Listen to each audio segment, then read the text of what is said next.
जानकी जी कौन है?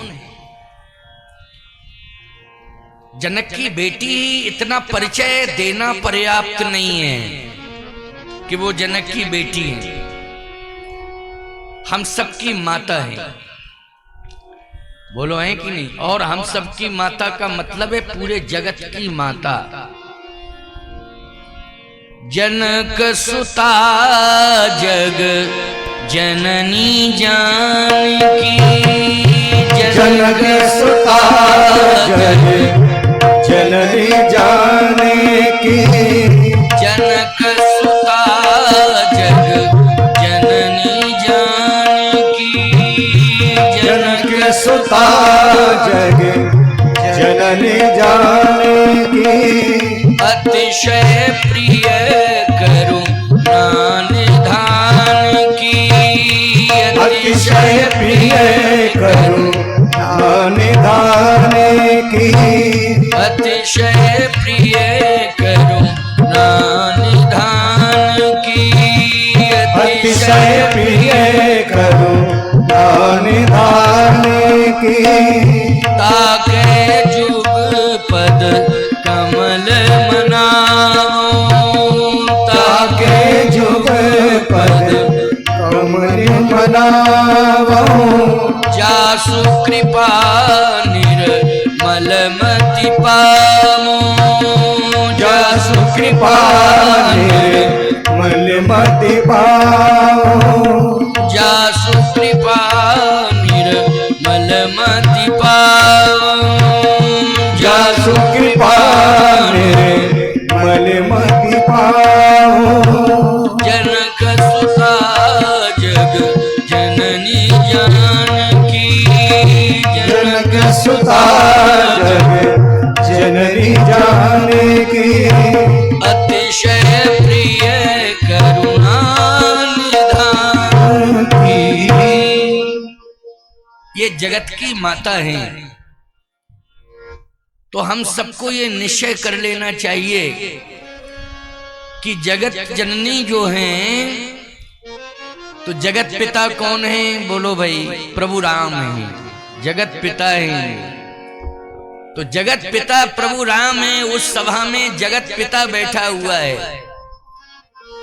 तो बोलो भाई, ये जगत जननी जगत पिता का ही वर्ण करेंगी कि नहीं? इन्होंने पहले ही कर लिया है जगत पिता का वर्ण, जगत जननी। फिर ये हो क्या रहा है?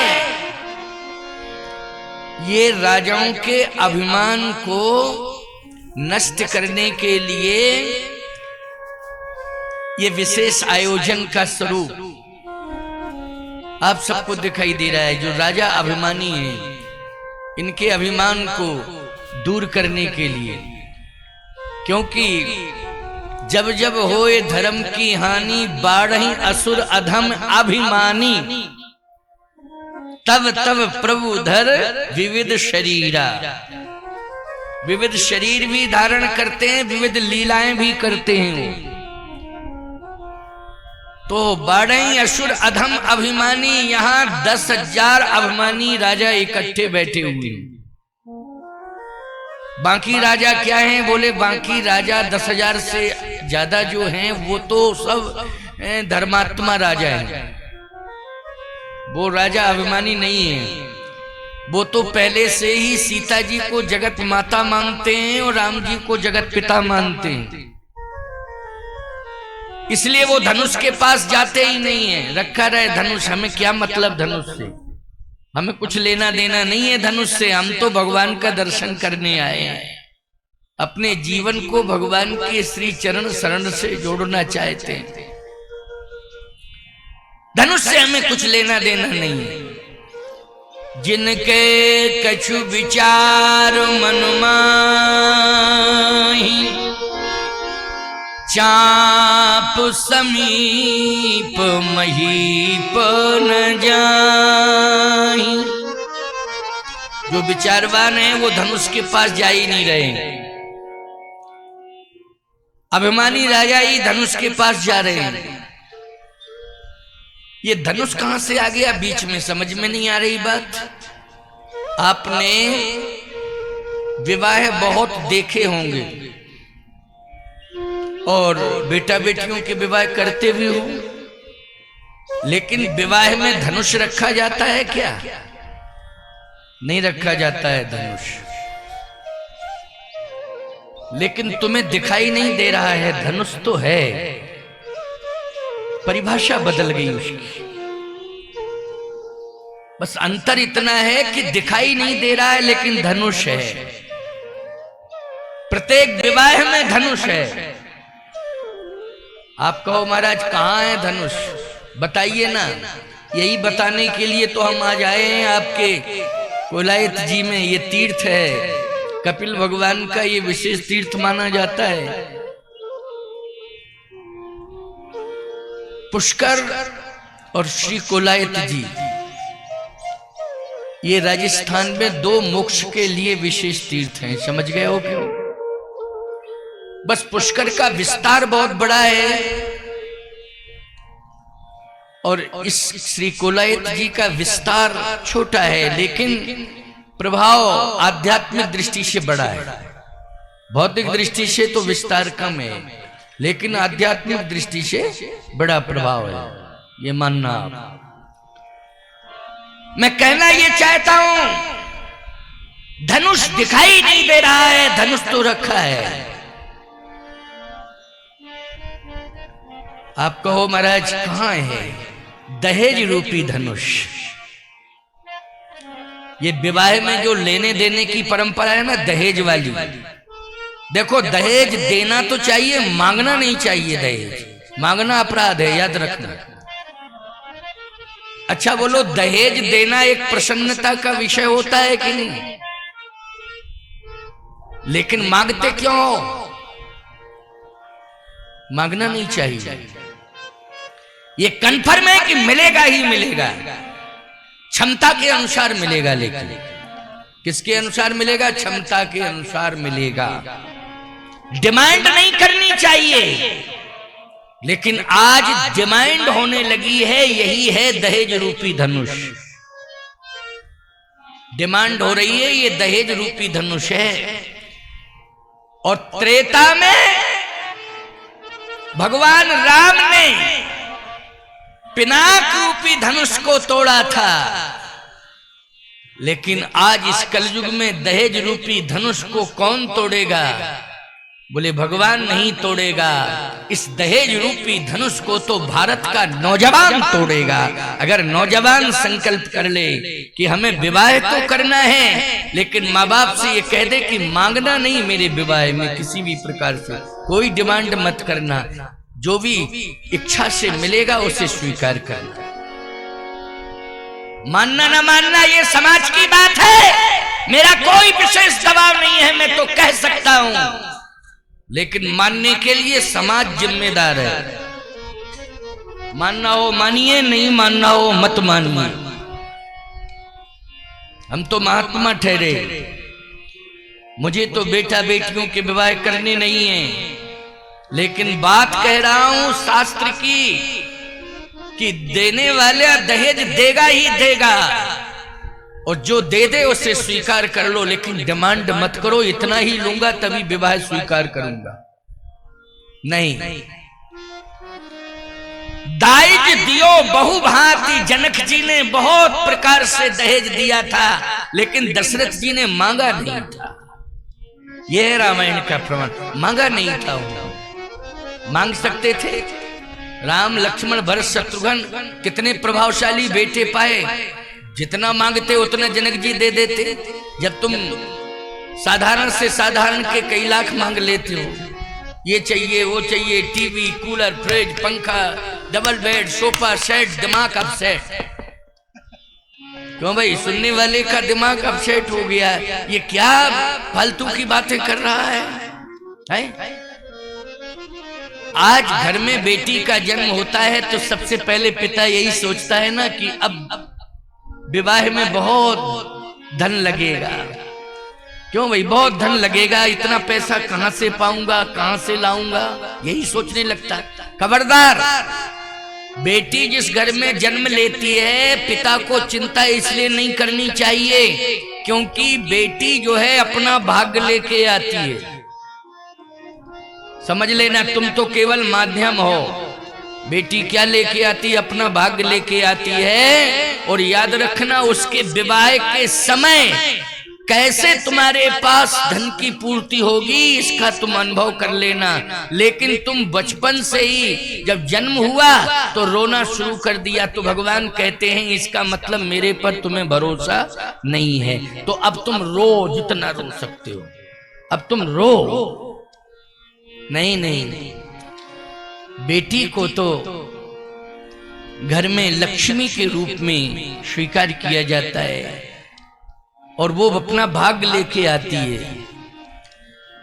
और दोनों कुलों के कल्याण के लिए आती है। वो पुत्री पवित्र किए कुल दो,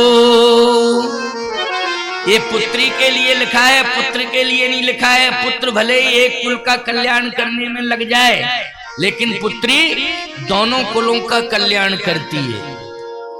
इसलिए पुत्र से ज्यादा बड़ा भारी पलड़ा पुत्री का है। तराजू के एक पल्ले पर तुम पुत्र को बिठा दो, दूसरे पल्ले पर पुत्री को बिठा दो, बेटे को और बेटी को, तो बेटी वाला पल्ला भारी होगा।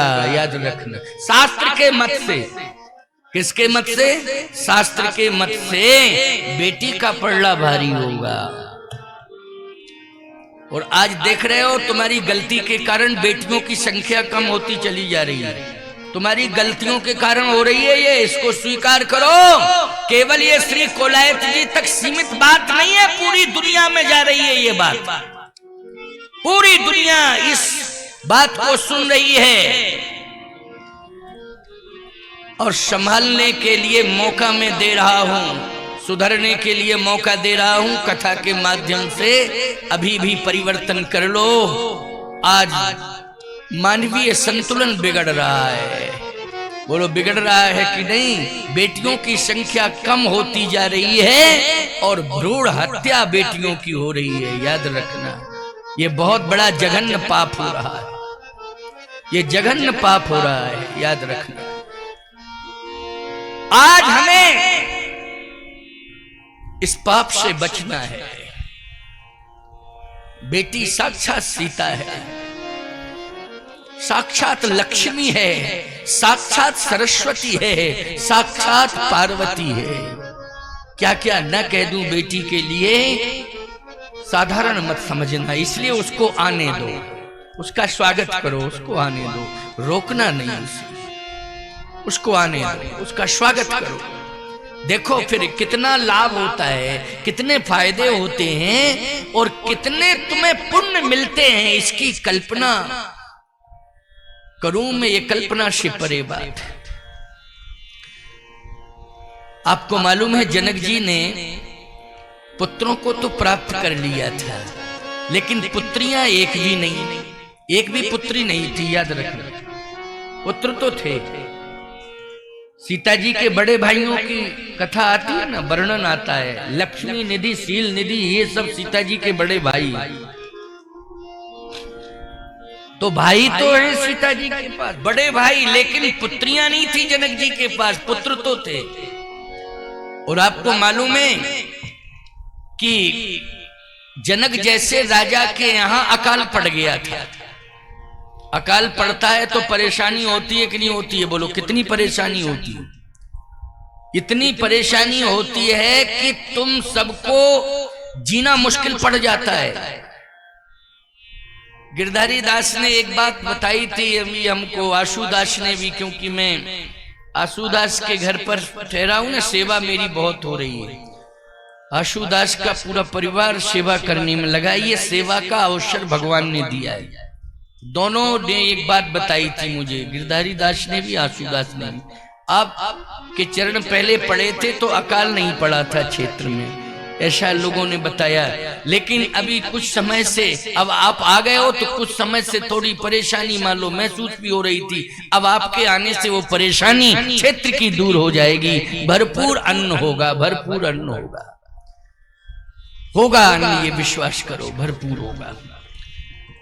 हम तो भगवान के पार्षद हैं, उन्हीं से कह देते हैं कि थोड़ा सा समझ लेना जरा बीकानेर जिले को और खासतौर से कोलायत तहसील को जरा थोड़ा आप समझ लेना है। मैं वहां गया था, वहां की समस्या मैंने देखी प्रभु, अब आप थोड़ा सा समझ लेना।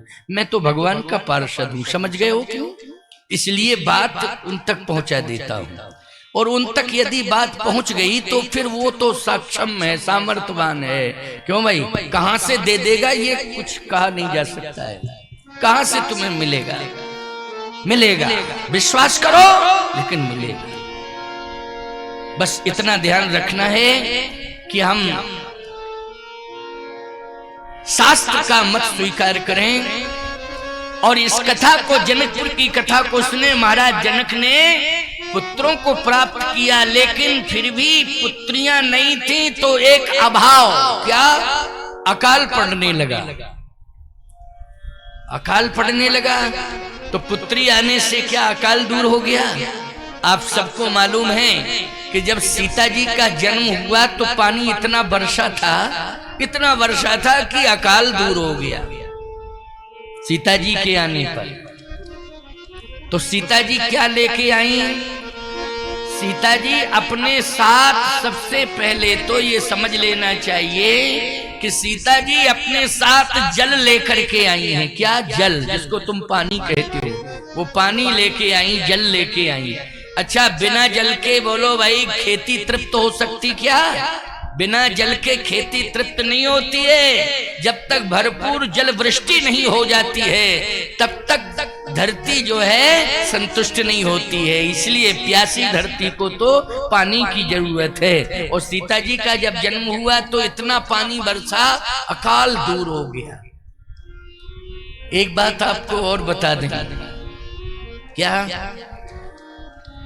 कृषि अगर उपजाऊ है तो वो कृषि धन्य है, और कृषि भी अपने को, खेती भी धन्य मानती है। और यदि उपजाऊ नहीं है तो याद रखना किसान भी रोता है और खेती भी रोती, दोनों रोते हैं। बोलो, खेती अगर उपजाऊ नहीं है तो धरती भी रोती है, और जो धरती का जो है अधिकार लिए है खेत खलियान का, वो भी रोता है कि नहीं रोता है? इसका मतलब है कि प्यासी धरती को पानी चाहिए, और पानी जिस धरती को मिलता है वो बंजर नहीं कहलाती है। जैसे खेती में कुछ पैदा ना हो तो बंजर, अगर संतान ना हो तो स्त्री को बांझ कहा जाता है। बोलो का बांझ की जान प्रसव के पीड़ा, कितनी पीड़ा इन्हें होती है, संतान नहीं होती। संतान होती है तो पीड़ा होती है, उस पीड़ा को ये बर्दाश्त कर लेती हैं, लेकिन संतान ना हो इस पीड़ा को ये बर्दाश्त नहीं कर पाती हैं। याद रखना, दोनों बातें मैं बता रहा हूं। संतान ना हो इस पीड़ा को ये बर्दाश्त नहीं कर सकती, संतान होने पर जो पीड़ा होती है उसे ये बर्दाश्त कर लेती हैं। तो इससे अर्थ ये निकल के आया कि इन्हें भी प्रसन्नता तब होती जब संतान होती है। खेती को भी प्रसन्नता तब होती है जब खेती अन्न देती है, तब खेती को प्रसन्नता होती है। लेकिन सत्य तो यह है कि बिना पानी के कुछ भी पैदा नहीं हो सकता है। इसलिए प्यासी धरती को पानी की जरूरत है। किसान भाइयों,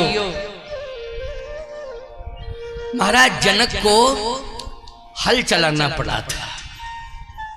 बोलो, हल चलाना पड़ा था कि नहीं? जनक जी को चलाना पड़ा हल। आज लोग कहते हैं कि हम पढ़े लिखे लोग जो है खेती नहीं करेंगे, और खेती करेंगे तो नौकरों के हाथों सौंप देंगे, नौकर देखेंगे उसे। नहीं, गलत। नौकर चाकर सहयोगी लगा लो, ये हम विरोध नहीं कर रहे हैं, लेकिन स्वयं आपको खेती देखनी पड़ेगी, खेती का सम्मान करना पड़ेगा। क्योंकि यदि कृषि प्रभावित हो जाएगी तो पूरा व्यापार प्रभावित हो जाएगा, पूरा राष्ट्र प्रभावित हो जाएगा। ये बड़े बड़े व्यापार चल रहे हैं, उसके मूल में कृषि ही है। बोलो, है कि नहीं? क्या है? कृषि है। ये बाजार, बड़े बड़े मार्केट खुले हैं ना, चाहे कोलायत जी में छोटा मार्केट खुला हो, बीकानेर में बड़ा मार्केट खुला हो, ये बड़े बड़े मॉल हॉल ये सब तुम्हारे ऊपर डिपेंड है। नहीं, सब बंद हो जाएंगे। क्यों भाई? किसान अगर खेती नहीं करेगा और अन्न पैदा नहीं करेगा तो ना सरकार चलेगी और ना व्यापार चलेगा। मैं स्पष्ट बोल रहा हूं, सरकार भी फेल हो जाएगी, सरकार भी फेल हो जाएगी और व्यापार भी फेल हो जाएगा। इसलिए सबसे ज्यादा सेवाएं देश को चलाने में किसानों की। लेकिन आज जब अकाल पड़ने लगता है तो किसान तड़पने लगता है। मुझे कहीं ना कहीं ऐसा आभास होता है कि गलतियां कुछ किसानों के द्वारा भी हो रही हैं। धरती की पूजा होती थी, अभी हम हाथ उठवा दें कि कितने किसान यहां बैठे हैं जो पृथ्वी की पूजा करते हैं, खेतों की पूजा करते हैं जाकर के, तो बहुत कम हाथ उठेंगे। हाथ उठाओ जरा, कितने लोग जाते हो खेती की पूजा करने? 3-4 हाथ उठ पाए केवल। बोलो भाई, 4, 5, 7 हाथ उठ गए बस, इतने। बाकी सब घर पड़े रहते हो। क्या करते हो? गलती करते जा रहे हो। इसलिए भूल को स्वीकार करो, अपनी पृथ्वी का पूजन किया करो। जहां से तुम्हें अन्न मिलता है उस खेत का पूजन किया करो। आषाढ़ में गंगा दशहरा को होता है वो पूजन। कब होता है? गंगा दशमी को पूजन होता है। गंगा दशहरा जिसको कहते हैं। क्यों? गंगा जी प्रकट हुई थी। क्या लेके प्रकट हुई थी? जल लेके प्रकट होती हैं। उसी को शायद जेठ दशहरा भी कहते हैं। गंगा दशहरा को क्या कहते हैं? जेठ दशहरा, गंगा दशहरा। गंगा दशमी को पूजन करना चाहिए। गंगा पूजन के साथ साथ पृथ्वी पूजन भी होना चाहिए, खेतों का पूजन होना चाहिए। लेकिन ये परंपराएं हम लोग छोड़ते चले जा रहे हैं। मेघ भी रूठ रहे हैं और धरती भी रूठ रही है और परिवार भी टूट रहे हैं। विडंबनाएं होती जा रही हैं। मैं एक बात कहना चाहता हूं, खेत में मकान बना देने से खेत प्रसन्न नहीं होता है। खेत में जब हल चलाओगे और जल वृष्टि होती है, हल चलता है तो खेती खिलती है प्यारे। बोलो, खिलती है कि नहीं खिलती है? कि मकान बनाने से तो हिलती है, मकान बनाने से तो हिलती है धरती, लेकिन हल चलाने से खेती खिलती है। इसलिए ध्यान रखना, इस बात को सुनते जाना। एक एक बात में क्लियर बोल रहा हूं और साफ साफ बोल रहा हूं। हमें वोट थोड़ी लेना है तुमसे कि हम तुम्हारे मन की बात कहते चले जाएं, जिसमें तुम खुश रहो वही बात बोलते जाएं। नहीं, हम महात्मा हैं, हम नेता नहीं हैं, हम साधु हैं। सही बात कहेंगे, मानो न मानो ये तुम्हारी खुशी है, लेकिन बात हम अपनी कहेंगे, सही कहेंगे। आज जनक जी को रोना पड़ा। क्यों रोना पड़ा? इसलिए कि आज हम राजा हैं, फिर भी राज्य में आज अकाल पड़ गया है। और ये अकाल अगर बना रहेगा तो हमारी जनता भूखों मर जाएगी। करना क्या चाहिए? इसका समाधान बताओ। तो कहे समाधान यही है कि तुम हल चलाओ, हल चलाओ। जनक जी ने हल चलाया और जैसे ही हल चलाया तो सुनैना जी हाथ जोड़े खड़ी थी। जनक जी चल दिए हल लेकर के। तो महात्माओं ने कहा रुको रुको, भी ये महारानी क्या कर रही है? खड़ी खड़ी देख रही है। इससे भी कहो ये भी चला, ये भी चला, ये क्या देख रही है? महारानी सुनैना को भी जाना पड़ा। महाराज दशरथ और महारानी सुनैना, राजा रानी, महारानी महाराज दोनों ही जा रहे हैं और दोनों ही हल चला रहे हैं। जैसे ही हल चला, उस हल का फल एक घट से टकराया, उसी घट से भगवती सीता का प्राकट्य हो गया। बोलिए जगत जननी जानकी मैया की। सीता जी प्रकट हो, और जैसे ही प्रकट हुई तो मेघ जो है झरझर झरझर झरझर बरसने लगे। नदी तालाब सब जल से लबालब भर गए। खेत जल से भरे हुए हैं, तालाब जल से भरे हैं, नदियों में उफान आ गया, इतना पानी बरसा। ये रामायण का प्रमाण दे रहा हूं, शास्त्र का प्रमाण। ये है भगवती सीता जी। अच्छा बोलो, बेटी क्या लेके आई है? समाधान लेके आई कि समस्या लेके आई? जल्दी बोलो। सीता जी समाधान लेके आई। अकाल पड़ रहा था, अकाल समाप्त हो गया। ये बेटी है। लेकिन क्या सीता जी के विवाह में किसी प्रकार की समस्या आ सकती है?